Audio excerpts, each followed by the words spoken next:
And any talk about Tesla's full self-driving wouldn't be complete without the latest bull from NHTSA and the FTC.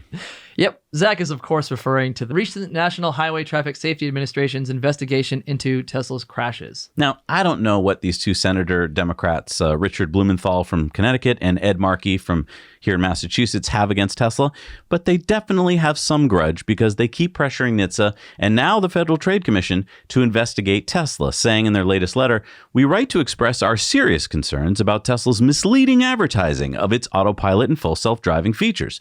Tesla's marketing has repeatedly overstated the capabilities of its vehicles, and these statements increasingly pose a threat to motorists and other users of the road. Accordingly, we urge you to open an investigation into potentially deceptive and unfair practices in Tesla's advertising and marketing of its driving automation systems and take appropriate enforcement action to ensure the safety of all drivers on the road." You know what, guys? While you're doing that, how about do something about people texting? Because last I checked, about 40% of the people I see are texting while driving. Hey, Zach, what's your car say when you engage autopilot? It says this is a driver assistance feature. You must keep your hands on the wheel at all time and your eyes on the road. Something like that. Huh. Why does it say that?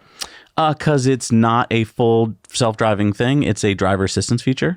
If the argument here is that you can't name something that is misleading, then I think we have to take 5 Hour Energy and Diet Coke off the market because those are misleading.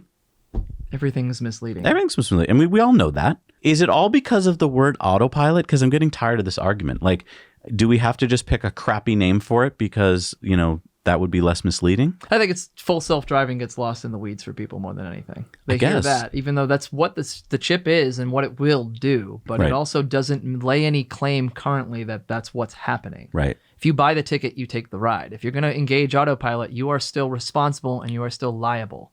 These reports that come out, it's people that just aren't responsible. Right. And they also don't want to accept liability or accept the truth of their actions. Yeah. So I mean, these senators repeated claims that Tesla Autopilot is not safe and have finally gotten NHTSA to open an investigation last week into 11 Tesla accidents, which were responder vehicles were involved, and 4 of them occurred this year. I mean, we all heard about that. Yeah, I mean, in each accident, NHTSA says that autopilot was engaged. They say most incidents took place after dark, and the crash scenes encountered included scene control measures such as first responder vehicle lights, flares, an illuminated arrow board, and road cones.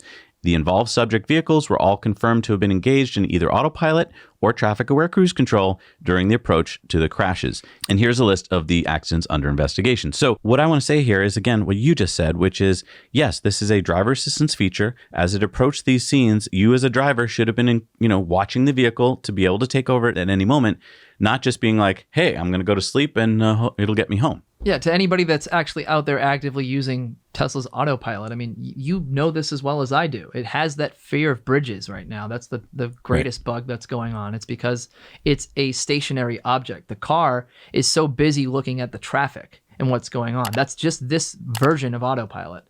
It's going to improve exponentially. But the problem is this bug exists. And when it sees a safety vehicle, it doesn't have to be a safety vehicle. It's any vehicle that's stationary on a highway. You're not supposed to have that. So the car's not responding to that properly, but that's also just letting us know it's like a litmus test that the drivers aren't paying attention. Exactly. I mean, please, people, I've asked this before. Some of you watching know these senators. So take them for a drive in your Tesla and set them straight about how Teslas are the safest cars on the road. Take them for a drive. AP is a driver assist feature. If drivers are relying solely on AP, then they are at fault, period. Stop wasting taxpayer money investigating this. This is all going to be moot soon when full self-driving is fully functional. Hey everybody, thanks so much for watching Now You Know Clips. You can watch full episodes of Tesla Time News on Mondays and in-depths on Fridays. Just click the link down below to head over to the Now You Know channel.